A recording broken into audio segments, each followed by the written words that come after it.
Sooner Scoop HD.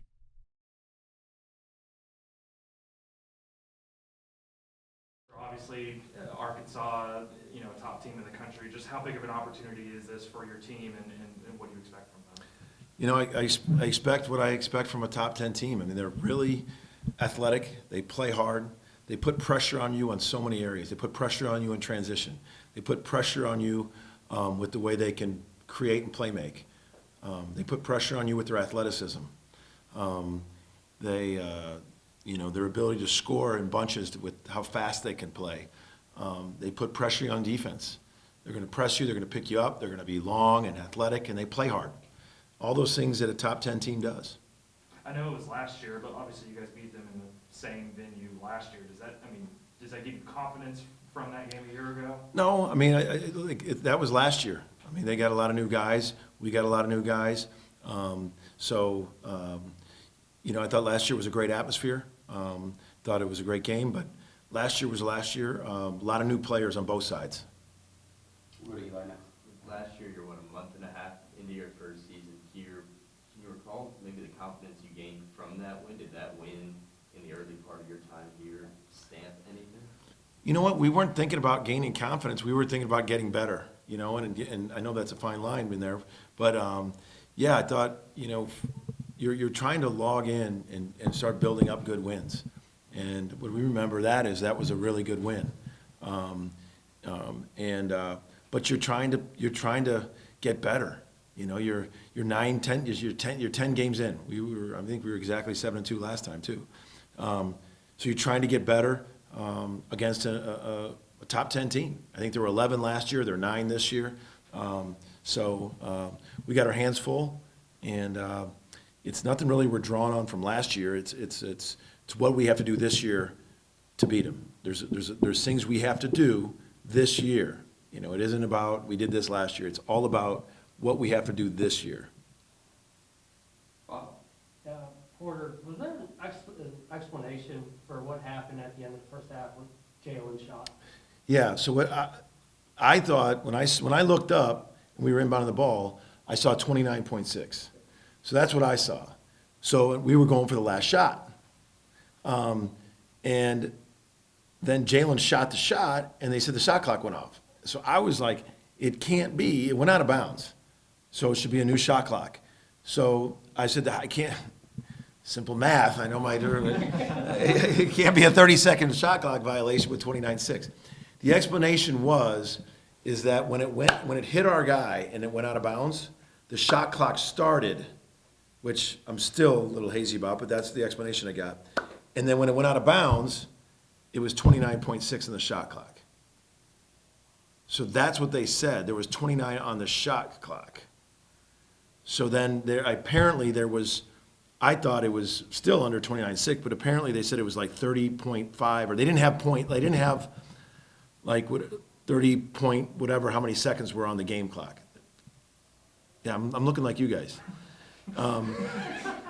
So they said that it was that the shot clock did go off, and then the game clock went simultaneous, like a little bit right after that. So I fought it for a long time, and then I had to make some adjustments and go inside the locker room. But I guess that is. I mean, looking at it, I don't agree with the rule, but by rule they were right. It got on us, and then it went out of bounds. So at that moment, that went out of. So our shot clock operator must be really quick twitch. So he turned on that shot clock the moment it hit that guy's hand and went out. So he's I need his hand quickness on our defense. But that's the explanation I got. And by rule it is, but we were all under the understanding, looking at the thing, it said 29.6. So we thought, like, last shot. And then the shot clock went off, and I was befuddled. And then staying with Jalen as the first game with the mask, was that tough for him? And do you have a timetable for how long he's gonna have to wear that? He had surgery successfully yesterday. Okay. All went well. I mean, I texted him at like 6 in the morning. Then I got a text from Seth at like 8 o'clock that it went well. And then I get a text from Jalen like 8:40. All good, coach. I go, Jalen, you're not supposed to be texting me this fast after surgery. Wait a while. You don't have to text me like 8:40 after like at surgery at 7:30. But So yesterday was a day off and he rested, so I'll see him today. But he's got the clearance to practice. He said he liked, the first day he practiced with a face mask that we just had here while his was getting fitted. He got a fitted one for the game. Like anything, it's not ideal, but it is what it is. He'll be wearing the mask, he'll be available, and he's ready to go. Jason? Coach, sorry again for asking this question so earlier in the week last time. I was talking to Steve Shields. I kind of mentioned how, he told me you interviewed for the Arkansas job in 2002. Kind of walk me through that. What was that experience like, and how has that come full circle now that you face Arkansas? I think it's 2 years in a row now. It really hasn't come full circle for me, because I don't even really think about it, just because it was one day. It was 20 years ago. I was happily the coach at Arkansas Little Rock. That's where I got my start. I think fondly of the state of Arkansas because I had two of my kids there, and it's my first head coaching job. So I think more about that, of being at my first head coaching job at Arkansas Little Rock. I had two kids in Little Rock. I really enjoyed the people. I really enjoyed my stay. During that time, the legendary past Frank Broyles did bring me in for an interview. I didn't get the job, and God had a plan. And so I really don't think about it until you brought it up, because it was just an interview that I didn't get. So that was 20 years ago. But when I think of Arkansas, I don't think of that interview. When I think of Arkansas, in the past, I think of the great time that I had at my 3 times spent in Little Rock, being the head coach at UALR, having two of my kids there, and that being my first head coaching job. That's what I think of when I think of that. Cool. We'll go Josh. Yeah, I just want to, going back to the game tomorrow, just obviously they lost Brazil, they're really play forward, went down this week. How do you see that impacting what they want to do, or how do you think it'll change their team? I feel horrible for the young man. I know him a little bit in the recruiting process, so I got to meet him one time, and really nice kid, really was playing well. So yeah, you feel for him. With that said, like where they go from here, they still have 4 more guys on the NBA draft board. They're so athletic, they're so good. They're guards, they got bigs. They come in with different other bigs. So yeah, it's so unfortunate for him because he was really playing well. But there's a lot to still focus in on. Nick Smith, Anthony Black, Ricky Council, Jordan Walsh, all of them. You can go down the list. And I just think that they're a very deep team, very athletic, so there's a lot of pieces there. But anytime a young man goes out for the year, truly, it's bigger than one game. You feel for the young man. My thoughts and prayers go out to him. Go. Josh stole my question. No, what does a game like this, just from an exposure standpoint, neutral site game, Arkansas, fans close both ways. You guys are about to be in the SEC here in a few years with them. Would you like to see it be a neutral game like this? Like what's just the thought of it being a neutral site game? Just having 1 year experience with it, I thought the atmosphere was great. I thought, it looked like an NCAA tournament atmosphere to me. Just out even when our bus pulled up an hour and a half before the game, it seemed like there was the streets were packed, and the bands were outside. You go in and it's packed, and it was a lot of high energy. And to me, it seemed like an NCAA tournament venue, which they've had venues there, and atmosphere and excitement with both teams there. And so that's what I remember of it, just a great atmosphere in a college NCAA tournament-like venue. Jesse? Obviously, Lowe's got his first start on Tuesday. What did you see about the way he was able to respond as a freshman to that, and how big is that for him to have that, especially going into a game like this? No, he everything you want. He was just super confident, just really confident, and his confidence has been growing anyways. And I thought he gave us a pace, gave us an energy left. He plays both ends, plays defense, and I think he had 5 assists, 11 points. Just his confidence right out of the gate to take that first shot of the game, but his confidence is growing. The teammates' confidence in him. So thought he handled it well, and I thought he did a nice job. And I know, for him, what can you do to get better? I think that's what all our guys are striving for. Like, what can we do to get better moving forward?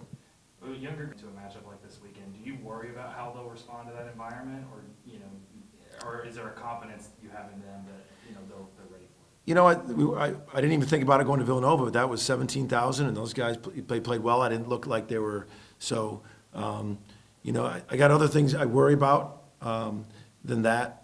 You know, I'm worried about their pressure and their transition offense, and they played it, you know, they played it a game like this at Villanova, and I didn't feel it at all that they came in like that. So they got young guys too. I mean, they got some tremendous young guys too. So it's same as him. Yeah, at this point, you're worried about just the other things. Then, I mean, there's a race to maturity for all the freshmen in the country. Hey, they all want to play. There's a race to maturity, and part of maturity is being able to handle atmospheres and handle pressure and handle different situations. So I'm not worried about that. Eli, Porter asked you last week about Sam getting back on your radar this offseason. Heard a story from the family of, I think, running into you on the AAU circuit. You would have been in Chicago. Do you remember that? I do. I absolutely remember the mom. Yeah. She's awesome, and it was at Houston. It was at one of those NCAA tournament events, and I'm not supposed to. They came up and she said, "Hey, I have Chicago ties." So I had no idea she was a parent. So yeah, she was talking about Loyola, and she's got people right there, and all the stuff we were doing at Loyola. And then she goes, "Well, I also got a son you got to keep an eye on." And at that point, I'm like, "Okay, you know, I can't talk to her." And then she reminded me. She said, "Sam was the one I was talking about back then to go to Loyola," and so. She's great family, fun, and that is a full circle thing, because that was a short-term thing, and I totally remember that. The whole conversation was about her ties to Chicago. She's from Oklahoma. I had no idea she had a son, and then she told me about her son. Her son might have been a sophomore or junior at the time. He was young. It wasn't like he was right there a senior. And then I think this offseason it was Sam, his dad, you were sitting with, and as the story goes, according to them, Dad got up and said, "Hey, we're going to meet with some other schools, this, that," and Sam cut him off and said, "I know where I'm going to school." That's true. Yeah. He did. Once I told him, you know, he's got a spot on our team, it was over. And I get chills thinking about it. That's one of the reasons why I went. When our conversations was how much he loved Oklahoma, loved Oklahoma Sooners, wanted to play for state. That was a big theme for me too. And then when he said he didn't, like, once he knew he had a spot on the team, he didn't want to talk to anybody. You love that. You love that. As a fan, you should love it. As a coach, you should love it. He really, truly loves Oklahoma, loves playing for the University of Oklahoma. And that means a lot. Sooner Scoop HD.